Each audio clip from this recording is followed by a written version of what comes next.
here I've installed the trans mounts. These are a used pair I got on Samba, urethane mounts, US made. I did take the inch hardware out. It came with 5/16, 18, and I substituted M8 in. Got some nice torque drive fasteners with a aluminum zinc coating, nice and corrosion resistant. And then I put a flange nut on the opposite side that had nylock patch built in. My spidey sense is tingling that I probably should have Loctited those, so I may pull those nuts out and re-Loctite them. But you can see the mounts here. I'll probably do a little welding there on the inside, and I'm gonna put a second one here on top. Probably overkill, but life goes on. The two mounts are not very symmetric, unfortunately. These bars aren't really pointing in the same direction, and everything's not exactly perfect. How many people will notice is up for grabs. We shall find out. Yeah, so I pretty much ruled out powder coating this rear bar. Originally I was thinking powder coating, but to be honest, to be able to spot repair it and maybe weld extra tabs on in the future and whatever I want to do, I think I'm just going to paint it and call that good. I'll probably etch it, clean it up a bit, etch it, and primer, a good epoxy primer, and then some satin black or whatever. You can see this weld, not horrid. I'm kind of getting there, but I still don't see as well as I should have. This side over here, not so nice. I had to grind the dog out of it to get it looking better. I'm not even going to show you those welds because they're horrid. I got to get after those. I'll get this rear mount on. I'm probably going to go ahead and pull this bar off so I can finish welding on the inside and around the back side of these little dudes here and kind of do some more cleanup. Man, I can't even say how many times I wish to have this little pipe here. So I'm gonna give Empy a ring, like I said in the last video. See if they'll give me that tube. That would be amazing, 2 of them. I just cut them to length, put them in there. And I really, the more I think about this, the more I want a bar from here, from there, all the way up to there. But I can definitely see that it needs to have some bend to it. It needs to come off, probably down at like a 15-degree angle. And then once you get past the engine, say maybe about, halfway on the bar here, then it needs to start angling downward toward this bar. I really think that'll triangulate this a bit and give it some more strength than it already has, which it has quite a bit. One thing I am forgetting is I actually want to put a trailer hitch on this, so I should probably start dreaming about what I'm going to do there. Most certainly it's going to be across these 2 back pieces. Best scenario would be for it to be bolt-on. Definitely don't want to weld on a bunch of heavy garbage. So maybe I'll order some more of these tabs, potentially in a larger size, and put them on the inside down here, maybe 4 of them, and run 4 3/8 bolts to a plate that I can bolt on that'll have the trailer hitch. That sounds like a plan. Shall see what happens. Definitely shall see. I'll definitely have to put the motor back in. I just pulled the mock-up motor out. So a little bit about my shop here. It's just an old building, but I do have some decent lighting when I need it. Like there's a LED. Here's another LED on a stand. That's a cheapo stand I bought at the flea market. It's not even for a light, it's for something else. And I just sort of zip tied on my light here. It's not amazing, but it's served me well so far. Yeah. After I get done with this, I'm pretty much done with the front drama. Figure out this trailer hitch drama back here. Weld on my extra tabs on the mounts to the horns there. Do a little cleaning on the tranny, get the tranny all cleaned up, get some solvent over here and clean up the U-joints and all that. I'll probably have to start getting after body work, and I think the first thing I'm gonna do is weld up these holes. Start with the easy one down here. I'll put my copper behind it, weld that dude up, weld this one, get toward the harder ones. This one, I think it's got some stuff behind it, so that one will be drama. This bigger one will be drama too because the metal is just super thin. And then we're gonna need to do the same over here. Pardon my light blocking. I'll have to weld that one up and a couple along here. And it's time to do body work. So the doors and the front fenders, rear fenders, hood, all that are done. So all that's left is to fix this nasty rust. Pro tip, don't buy a Bug with rust like this. And if you are buying a Bug, take a magnet with you and check that area because people like to stuff them full of Bondo. I didn't realize that was an issue with these Bugs with the vents. Apparently it is. So I'm gonna have to do the right thing and fix all that. So the front end's pretty straight. Front suspension's all pretty good.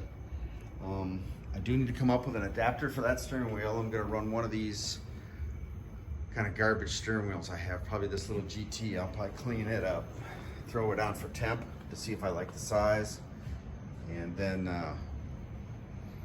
figure out what's going on. I have some holes in the dash I need to weld up also. I'll get those welded up. I'm still dreaming about color. Half of me wants to go back to this color. The other half says it looks like dog, so we shall see what happens. Yeah, I'm not in love with all this glue underneath where they had the carpet. I'd really like to strip all that off and just run paint up in there and not have carpet up there. I know it's a good sound deadener, but I'm looking for lightweight. Anywho, my last Bug didn't have carpet back there either. It was a 66, so I may strip all that too. All that's time and money. We shall get to it. But I do want to run the early style dash, so I'm gonna not put that old plastic insert and all that garbage over it. It will force me to figure out what to do about my defroster, because there's some extra cutouts here for the defroster. That one right above the speedometer and right above the glove box. We'll definitely have to figure that out. So I don't know if you remember from one of my previous videos, but I'm gonna be running a water to oil cooler. So I have a oil filter adapter that goes between the oil filter and the engine block from like a late model Ford truck, a 5.4 or a 4.6 with an oil cooler. Real common adapter, a lot of places carry them. They're not expensive. I'm gonna machine up a billet block to mount to this bar somewhere, I'm not sure where, but I wanna have the oil filter real close to the engine. And then I'll have the heat exchanger that's built into it plumbed to a glycol water mix that I will run a heat exchanger either in the front of the vehicle or possibly just underneath the vehicle here with a fan blowing down. That'll probably be what I do. And then I'm gonna have a T in that circuit to be able to divert that to the inside and just run a standard car heater. So I'll be running a liquid pump from Bosch. You can get them on the internet all day long for practically nothing. And that will pump the water through the system. I'll probably run some sort of thermostat to automatically turn the pump on and fans and all that fun stuff. Maybe the pump will come on as soon as the engine starts, I'm not sure. But I'll definitely have a gauge also to keep an eye on oil temperature as it re-enters the engine, along with oil pressure at the furthest point in the engine. So at this point, some of you are probably wondering about the engine. I haven't talked about it in a while. It's gonna be a 2-liter. It's 2007 cc's. It's a 78 millimeter stroke by a 90.5 millimeter bore. I'm using German, I guess they call them SEMA, but they're not SEMA anymore. They're Molly cylinders and pistons, match set. I'm going with a 1 millimeter deck height piston down the bore. So with 1 millimeter down, and the heads I have, which are CB Performance Panchitos, I'll have about 9-to-1 or 9.5-to-1. I'll have to look. I'm not scared of running 93 octane or even having to run octane boost. For the 4,000, 5,000, 6,000 miles I'll drive this a year, that's fine for me. The oil cooling system is going to be really efficient. I'll be able to pull a lot of heat out. I'm going to run the stock oil cooler in conjunction with the full flow oil cooler system. So the stock system will have its own built-in thermostat pressure relief system, And then I'll run, like I said, a thermostat to turn on the extra system. So getting rid of heat shouldn't be a big issue. I'm actually running an extra sump on the bottom of the engine too. I'll run an extra 1.5 quart there, and I'll have some extra oil in the lines, etc., etc. Should have some decent capacity. Also, so after I build that, it's going to also get 40mm Webers, IDAs. I will enjoy tuning those. I can't speak tonight, sorry. I'll enjoy tuning those. And I also have an 1.5-inch tri-mill exhaust. This isn't the actual one. I have a brand new one of the last, done in silver. This set will go up for sale soon. So I'll run an 1.5 inch, and I'm running a W100 cam with 125 rockers that I'm gonna bronze bush. Yeah, this is a lot of projects. But anyway, 125 rockers, and I'll probably do a tiny bit of real mild cleanup on the CV Performance heads, just get rid of some of the casting flash and what have you. I'm definitely not gonna get in there and go hog wild. Just a little cleanup, remove some of the flaws. So that's the engine. Back with the body, I still have paint to remove along here, the inside of there. A lot of cleanup. I still have welds to blend, more paint to strip. Of course, these side pieces to fix. I'm gonna do some wiring cleanup. I'll get some loom from work or order some loom and straighten out some of that wiring. I'll probably keep most of the original German wiring. It's pretty good stuff usually. I'll sort all the wiring out. It's not a big issue. Yeah, there's some stripping to do. There's some work to do here. But it's coming along. All new brakes and everything. The long-term plan for the rear is I'm gonna go with boxing these control arms. I've got a set of these control arms that use the double spring plate. Those were earlier spring control arms, 69 to 70 something. They ran a double spring plate instead of this single spring plate you see here. It's spring plate, it's a single. So I'm gonna run a double spring plate. I'm gonna notch it right there where it engages the travel stop, so that, and then I'm gonna re-index the torsion bars so that I get about another 1.5 or 2 inches lift in the rear. I have Type 2 drive shafts from a Thing. I'm gonna run those. And I have Thing rear control arms also, which I'm going to box. Alternatively, I'm gonna go with 1 inch longer, not wider control arms. But I haven't made my full decision on that because there's a bunch of drama with the shocks, etc., etc. And this isn't gonna be a race car, so haven't decided yet. As a minimum, I think it probably would make sense to take some good steel and just fill it, reinforce this corner, because that's where they typically bend. That's where the highest stress is, right there. And even the reinforcement types that they do really don't add all that much strength.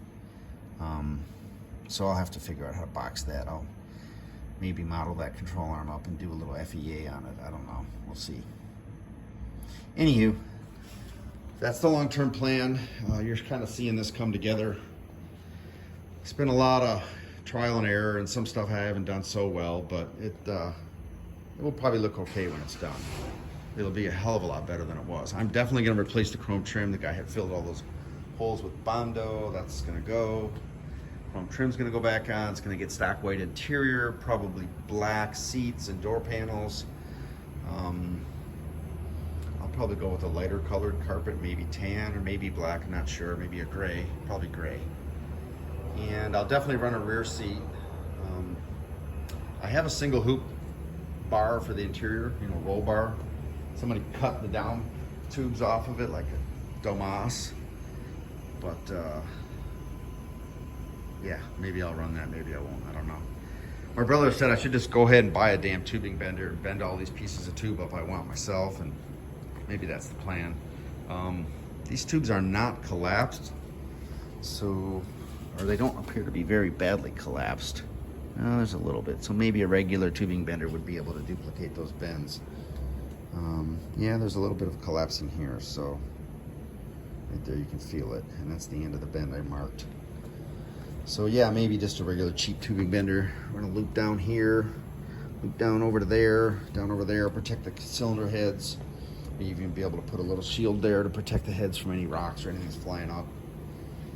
And that might be worth doing.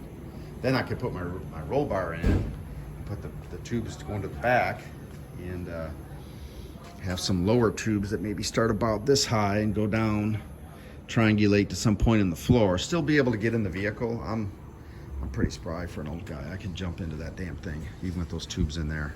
Definitely would like to triangulate it a little bit. So we'll see what happens. There she is, V-dub. Got a lot of work to do, but coming along. Comments, questions, criticisms. Some of you guys are gonna hate this. Some of you guys will kind of like it. We'll see what happens. Thanks for watching, and we'll catch you next video.